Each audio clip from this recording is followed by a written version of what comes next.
السلام علیکم۔ آج میں کرکٹ کے حوالے سے ایک بات بتانا چاہتا ہوں کراچی والوں کو، شاید ہی بہت کم لوگوں کو معلوم ہوگی کہ اگر آپ کرکٹ کے شوقین ہیں تو نیشنل اسٹیڈیم کراچی آپ نے دیکھا ہوگا۔ اور ہم بھی جب کالج میں تھے، یہ بلکہ این ای ڈی میں بھی جب پڑھتا تھا میں، تب بھی ہم لوگ مل کر کے جاتے تھے، تو پیسے نہیں ہوتے تھے تو ہم لوگ جو پہاڑی ہے نیشنل اسٹیڈیم کے پیچھے، جہاں پر کہ اگر آپ دیکھیں کہ اب اپارٹمنٹ بن گئے ہیں، وہاں اس پہاڑی سے بیٹھ کر کے، اسٹیڈیم پہ چھت تو نہیں ہوتی تھی، سارا میچ دیکھا جاتا تھا۔ اور جو پیسے ہوتے تھے تھوڑے بہتر، کبھی کبھار مل گئے پیسے تو پھر ہم لوگ اندر بھی 2-4 روپے کا ٹکٹ لے کے چلے جاتے تھے۔ لیکن جنہوں نے کرکٹ کی کمنٹری سنی ہے انہوں نے دیکھا ہوگا کہ پہلے بالنگ کے 2 اینڈ ہوتے تھے، ایک پویلین اینڈ اور ایک کنٹری کلب اینڈ۔ تو پویلین اینڈ تو ابھی بھی ہے، لیکن کنٹری کلب اینڈ جو ہے وہ اس کا نام جو ہے وہ یونیورسٹی اینڈ ہو گیا ہے، یونیورسٹی روڈ اینڈ۔ تو پہلے اصل میں میں نے ایک اور جو ویڈیو کی اس نے بتایا تھا کہ گلشن اقبال کا سارے ایریا اسٹیڈیم کے پیچھے کی طرف جو بھی بلاکس ہیں اور یونیورسٹی روڈ کے دونوں طرف یہ سارا کا سارا رن وے تھا۔ اور یہ میں نے بتایا تھا کہ بلاک 5 میں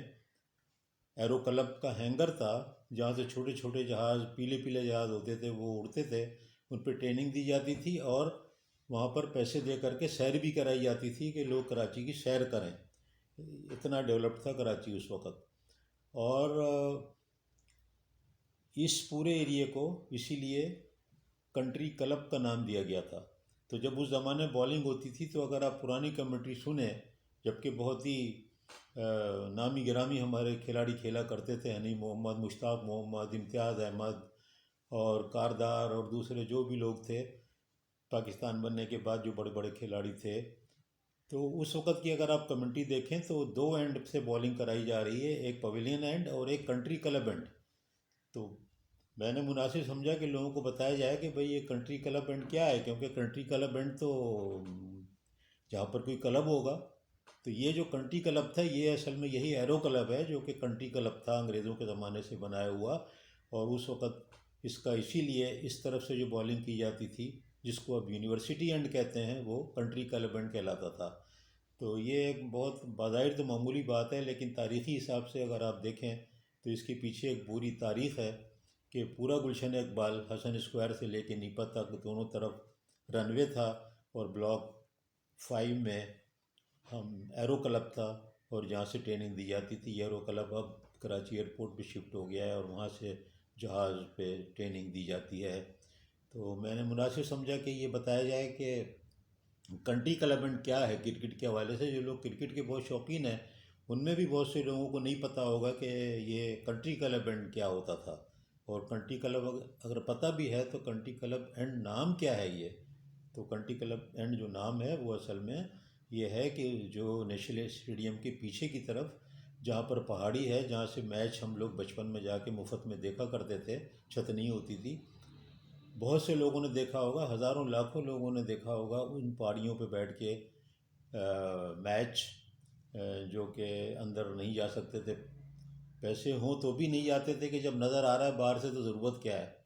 ٹی وی تو نہیں ہوتا تھا، اس سے پہلے کی باتیں ہیں۔ ٹی وی تو ایوب خان کے زمانے میں بہت بعد میں 67-8 وغیرہ میں پی ٹی وی آیا ہے، اور پی ٹی وی گھر میں فری رکھ کے جاتے تھے کہ لوگ اس کو دیکھیں۔ اس پہ کبھی ایک اور ویڈیو میں کر دوں گا کہ جب پی ٹی وی سٹارٹ ہوا تو کس طریقے سے اس کی پروموشن کی گئی، ایڈورٹیزمنٹ کیا گیا۔ کوئی ڈیجیٹل مارکیٹنگ اور یہ چیزیں تو سننے میں آتی ہی نہیں تھیں، یہ تو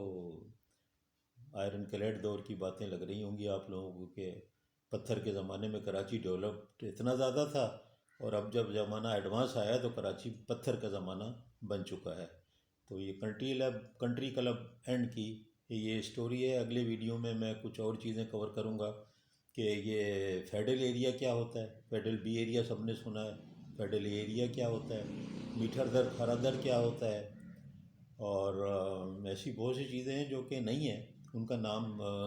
چل رہا ہے کراچی میں، اور لوگ اس نام سے ان کو یاد کرتے ہیں، جانتے ہیں۔ تو میں اس کو اگلی ویڈیو میں انشاءاللہ بیان کروں گا۔ اللہ حافظ۔